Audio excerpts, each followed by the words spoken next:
All right, guys, welcome to the review for Unit 5 Math 2 exam. All right, polynomials, complex numbers, and function operations. So Abdul multiplied these two binomials, and he justified his work saying that all he needed to do was multiply 4x to 3x, which gave him 12x squared, and 2 to negative 5, which gave him negative 10. So his result would be this. Do we disagree or agree? I disagree. So whenever you're multiplying binomials, you must always multiply all the terms to all the terms. Meaning, I need to multiply 4x to 3x and to negative 5, and I need to multiply 2 to 3x and negative 5. Some of you don't need to use the generic rectangle, but I prefer to. So 4x plus 2 times 3x minus 5. This is going to be 12x squared. That will be 6x.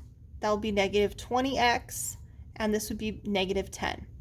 Generally, if there are like terms, they will line up here. That doesn't mean that they're always going to be like terms there, but generally they do line up there. So when I combine my like terms, I have 12x squared. That doesn't combine. Combining these two, I get negative 14x, right? Negative 20x plus 6x, and then minus 10. And this would have been Abdul's correct answer. All right, number 2, I'm not going to keep flipping back to the review. It says simplify this complex number and this complex number. I'm going to tell you right now that this is always going to generate an I. So one way to do this is just right away pull the I out and rewrite it as I root 12 and I root 25. Or the way I've shown it in class is to rewrite it as negative 1 under the radical times square root 4 times square root 3, which is square root 12. And then negative 1 under the radical times square root 25. And then keep going. All right, so this I'm going to drop down here. So that's I. The square root of 4 is 2. And the square root of 3 is irrational. So I'm going to rewrite that as 2i square root 3. And this one, dropping down, I have, this is I. Square root of 25 is 5. This would be 5i. So I'm telling you, any time that there's a negative under the radical, you will always have an I if it's a square root. All right, let's look at number 3. It says f of x is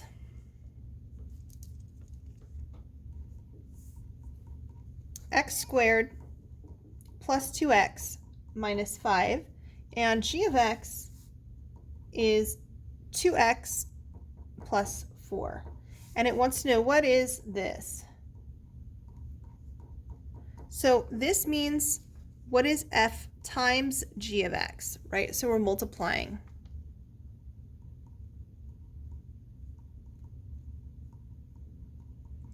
So I'm going to multiply x squared plus 2x minus 5 to 2x plus 4.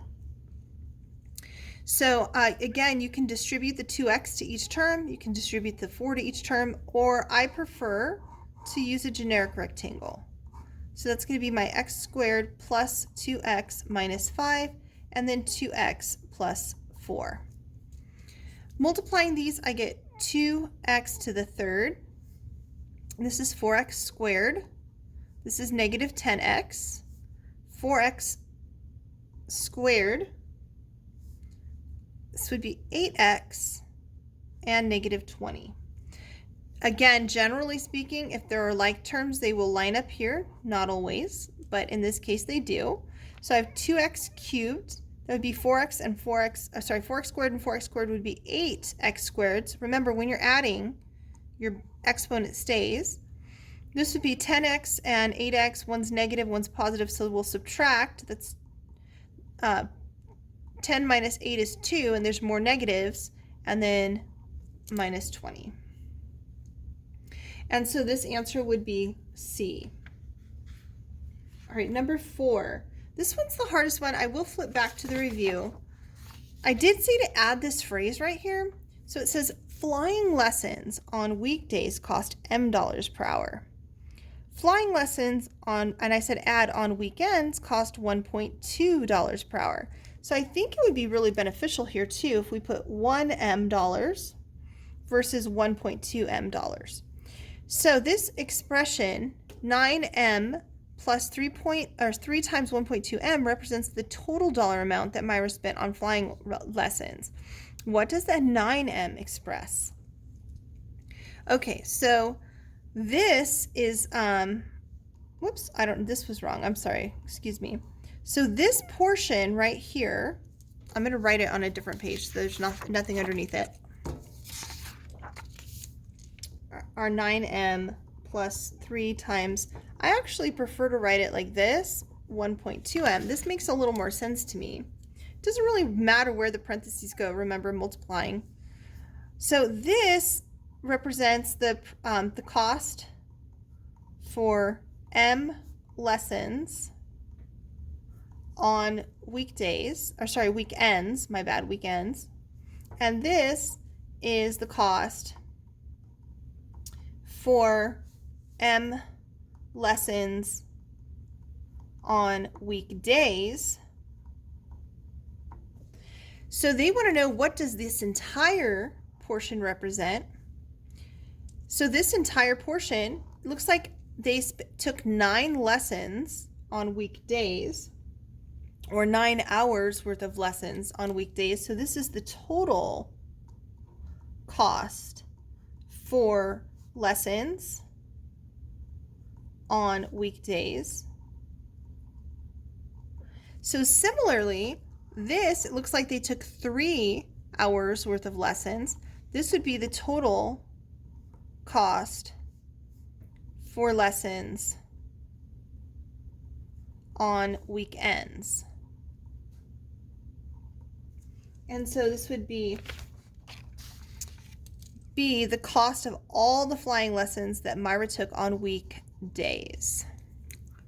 All right, number 4. So that was number 3.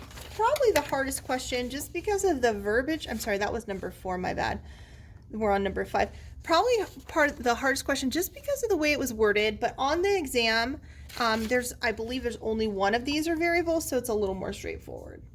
Which of the following expressions is equivalent to -2 plus the square root of -16i? Now going back to what I just said, or not, sorry, not -16i, just -16.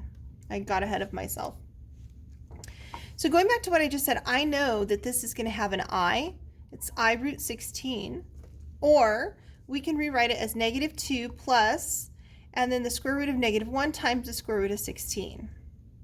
And so over here, if I had done it this way, I'd say -2 plus, and then this is just I, and then 4i. So that would be -2 plus 4i. Or I could do it here, right, using this where I say that's I, that's 4, -2 plus 4i, which is still -2 plus 4i. Okay, again, anytime you have a negative under the radical, you're going to have I. What is an equivalent form of, now we're multiplying imaginary numbers. So this isn't just like multiplying a binomial. I has a special meaning. That's the imaginary number I. So we know that I is equal to the square root of -1. If I were to square both sides, my square and my square root would cancel, and I'd get that I squared equals -1. I need to know this to do this problem. So if I multiply this, I'm going to use a little Punnett square again, generic rectangle. And I get 9. That would be -21i, -21i, common error, these do not cancel. And then this would be positive 49i squared. But we know that I squared is -1. So 49 times -1, this becomes -49. We can combine like terms. There's some like terms. And here are some more like terms. Watch your signs when you combine these. We have -49 and +9, so subtract them. We get 40, and there's more negatives. And then these are all negatives. Add them. That's -42i. All right, moving on to number 7. It says, consider the expression 3 plus 4i. Which of the following is equivalent to 3 plus 4i times 4 plus I? So again, doing a little generic rectangle, 3 plus 4i and 4 plus I. Remember that when we multiply I times I, we're going to get I squared, and I squared equals -1. So this box will always change signs. That's 16I, 3I, and then this is going to be 4I squared. Again, I squared is -1, so this is going to be -4. Combine like terms. 12 minus 4 is 8. And then that would be 19I. Oh, and then if you look, though, they didn't even combine their like terms, right? They just stopped right there. And then they say, what is the equivalent to 3 plus 4I minus 7 plus 3I? So reminder, you must distribute that negative through. So I have 3 plus 4I. This is going to become -7 and -3I, and I'll add them downwards. That gives me -4 plus 1I. 1I or I are the same thing. So -4 plus I or -4 plus 1I, will accept either one. All right, number 8, again, multiplying binomials. So when we multiply two binomials, always we're going to use that Punnett square. 4x plus 2 times x minus 3. When we multiply that, we get 4x squared. That's 2x, -12x, and -6. And then combine like terms. 4x squared minus 10x minus 6. Please watch your signs with negatives and positives. If you're still struggling with that, please let me know. Number 9, I'm actually going to go ahead, just to save paper, I might go ahead and use the side over there, but I think I can squeeze in number 9 right here. It says f of x is 5x squared plus 4x minus 7, and g of x is 3x squared minus x plus 1. Which one represents f of x minus g of x?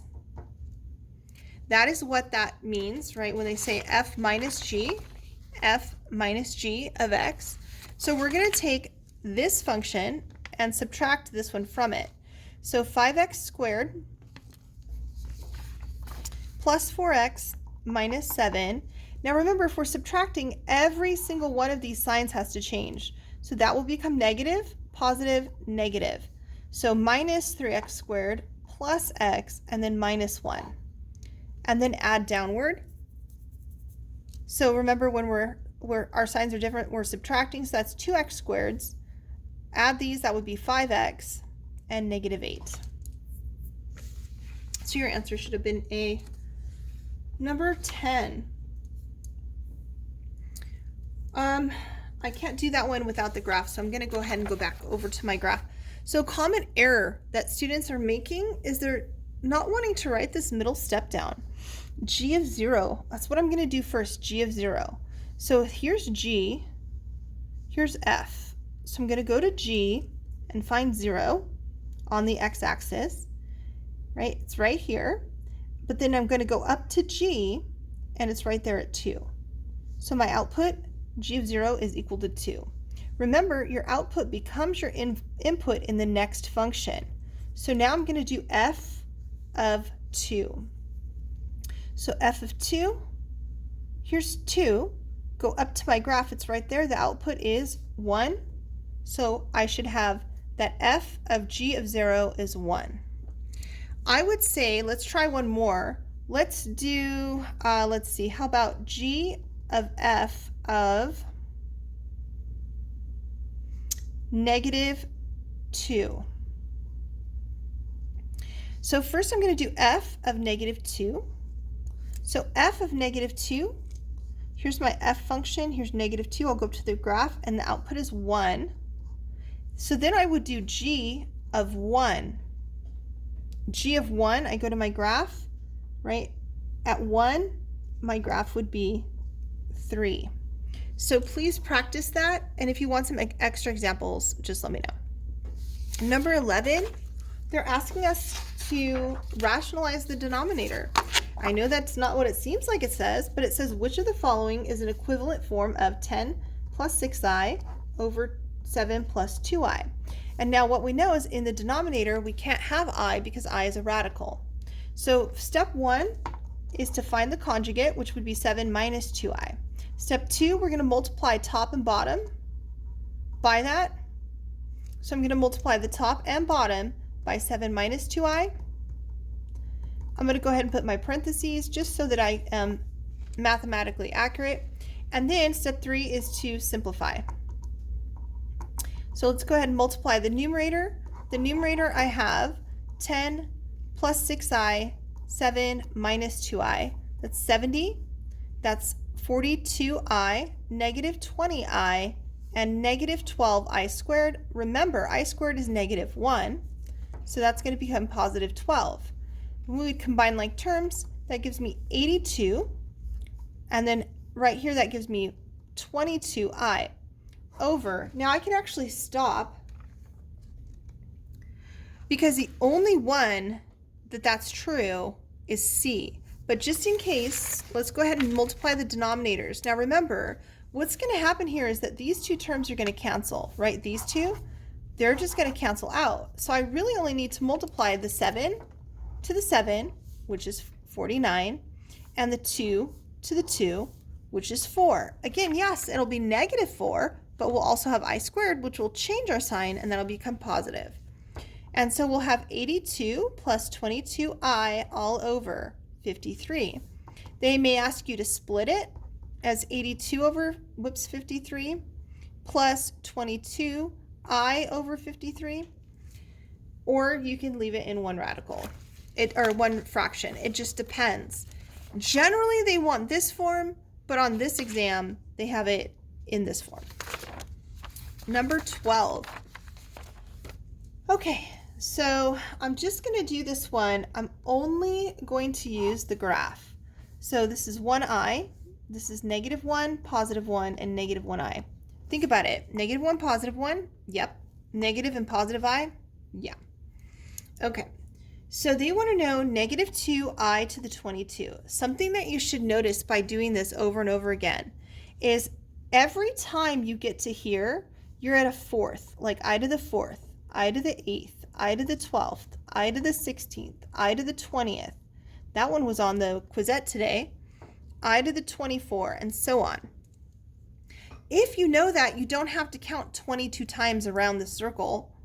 But if you don't, then I'll do it with you. So we're going to start here. This is I to the 1st, I squared, I to the 3rd, I to the 4th, just like we said, I to the 5th, 6th, 7th, 8th, again 8th, 9, 10, 11, 12, 13, 14, 15, 16, 17, 18, 19, 20. Remember, I need to get to the 22. So if I know that I to the 20 is right here, I could have just started here. Here's I to the 20, 21, 22. So I to the 22 is negative 1. So that means I have negative 2 times negative 1, which is 2. If I was going to do another example, let's say I do I to the 25. All right, well, I know I to the 24 is right here, so I to the 25 would be right here. This is just I. All right, number 13, two functions are shown. What is f times g of x? So f of x is x squared plus 2x minus 5, and g of x is 2x plus 4. And they want us to find f times g of x. So again, we're going to multiply our two functions. X squared plus 2x minus 5 times 2x plus 4. That's 2x cubed, 4x squared, negative 10x, 8x squared, 8x, and negative 20. I'm sorry, this should be a 4 right here. I knew I made an error. I just couldn't see it. It's 4x squared. And then if there's any like terms, they should line up here, and they do. And so this would be 2x cubed plus 8x squared, and be minus 2x and minus 20, which would give us this one right here. Also, guys, if you're looking for a shortcut, you know, what you should notice is like, hey, anytime you multiply these last two terms, it gives you your last number. So it's got to be one of these two. And then you can just multiply your first two together and it's got to be one of these two. And so by process of elimination, it must be C. That works with these multiplying ones as well, right? 4x times x is 4x squared. So it's got to be one of these three. And then minus 6, it's got to be one of these two. Oh, now we actually have to do the work, though, because there's two options. We could do the same thing, though. Say, for example, right here, there was another multiplying one on the front, I believe. Right, we could do the same thing here. Multiply your last terms, you get negative 20. So it's one of these two. Multiply your first terms, you get 2x cubed, so it must be this one. All right. So if you're looking to save some time on the test, there you go. I gave you a hint.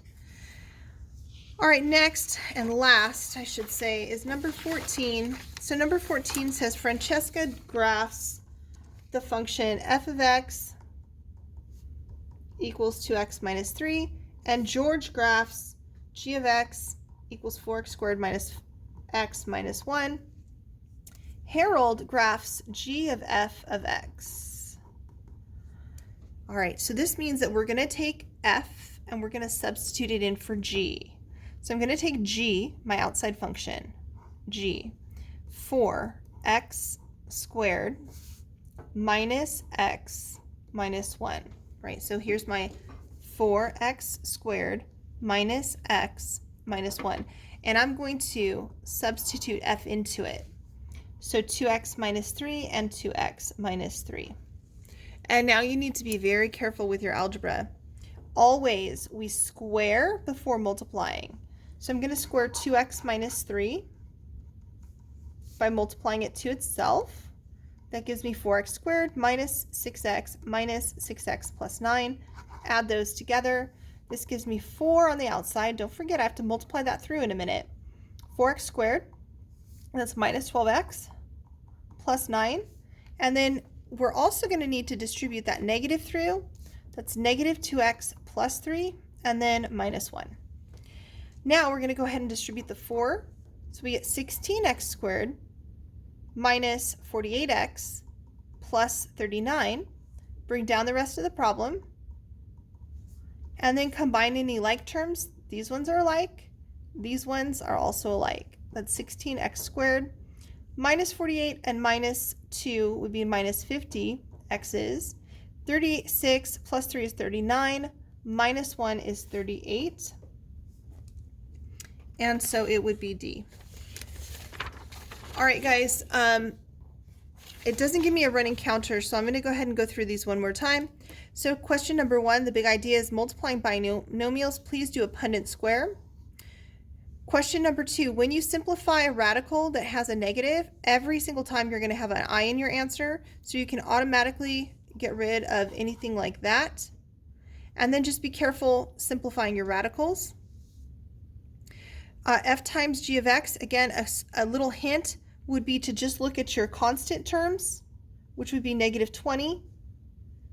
And then you can eliminate the ones that don't work. And then look at your leading terms, which would be 2x cubed.